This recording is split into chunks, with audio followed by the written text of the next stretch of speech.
Assalamualaikum warahmatullahi wabarakatuh. Berjumpa lagi dengan kami Coretan Hikmah. Semoga senantiasa kita semua diberikan rahmat oleh Allah Subhanahu wa Ta'ala. Amin ya Rabbal Alamin. Syekh Muhammad Shadiq Al-Qadiri di dalam kitab beliau menerangkan, Syekh Abdul Qadir Al-Jilani lahir di kota Jailan pada malam pertama bulan Ramadan tahun 470 Hijriah, dan beliau wafat dalam usia 91 tahun pada tanggal 11 bulan Rabiul Akhir tahun 561 Hijriah, dan beliau dimakamkan di kota Baghdad. Syekh Abu Muhammad Abdul Qadir Al-Jilani adalah putra dari Abu Soleh Musa Janki Dausat bin Abdullah bin Yahya Az-Zahid bin Muhammad bin Daud bin Musa As-Sani bin Abdullah As-Sani bin Musa Al-Jun bin Abdullah bin Mahdi bin Hasan Al-Musanna bin Sayyidina Hasan bin Sayyidina Ali karamallahu wajhah dengan Sayyidah Fatimah binti Rasulullah Muhammad sallallahu alaihi wasallam.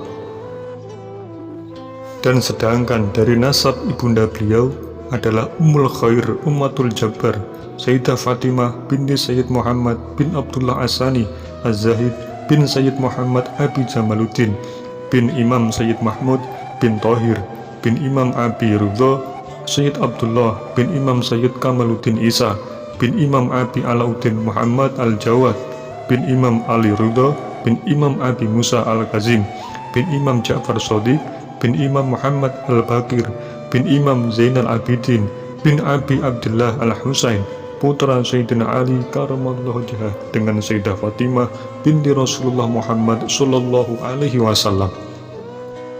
Dengan demikian, Syekh Abdul Qadir Al-Jilani adalah keturunan dari Rasulullah Muhammad SAW dari kedua cucu Rasulullah, yaitu Sayyidina Hasan dan Husain. Pada malam Syekh Abdul Qadir Al-Jilani dilahirkan, ada 5 karomah dan kemuliaan yang diberikan oleh Allah kepada beliau. Karomah yang pertama, ayah beliau Abu Soleh Musa Janki Dausat pada malam hari bermimpi bertemu dengan Rasulullah Muhammad SAW dan diiringi para sahabat dan tabi'in. Rasulullah bersabda kepada beliau, "Wahai anakku, Abu Soleh, Allah memberikanmu seorang anak laki-laki, dan anakmu ini termasuk anakku juga, kesayanganku dan kesayangan Allah Subhanahu wa Ta'ala.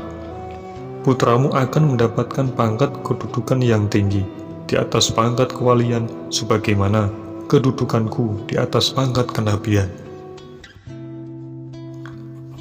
Karomah yang kedua, setelah kunjungan Rasulullah Muhammad SAW, para nabi mengikuti Rasulullah dengan mendatangi Abu Soleh untuk menyampaikan kabar gembira pada beliau dan berkata, "Sesungguhnya seluruh wali semuanya di bawah pimpinan putramu ini. Kaki putramu ini berada di pundak mereka. Karena taat kepada putramu, inilah yang menjadikan sebab para aulia diangkat derajatnya. Barang siapa yang merusak ketaatannya kepada putramu ini, maka dia akan jatuh dari pangkat yang paling rendah."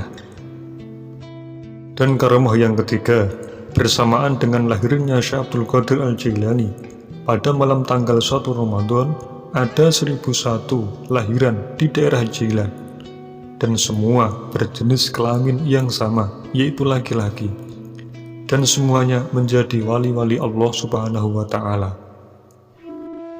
Karomah yang keempat, di bulan Ramadan, Syekh Abdul Qadir Al-Jilani tidak pernah mau menyusu kepada ibundanya dari mulai fajar sehingga waktu buka puasa.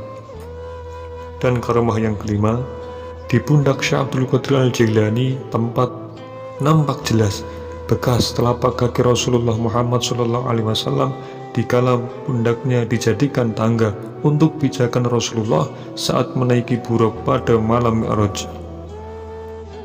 Dan bahkan pada zaman Nabi Sulaiman alaihissalam, nama beliau pun pernah disebut oleh Allah Subhanahu wa Ta'ala.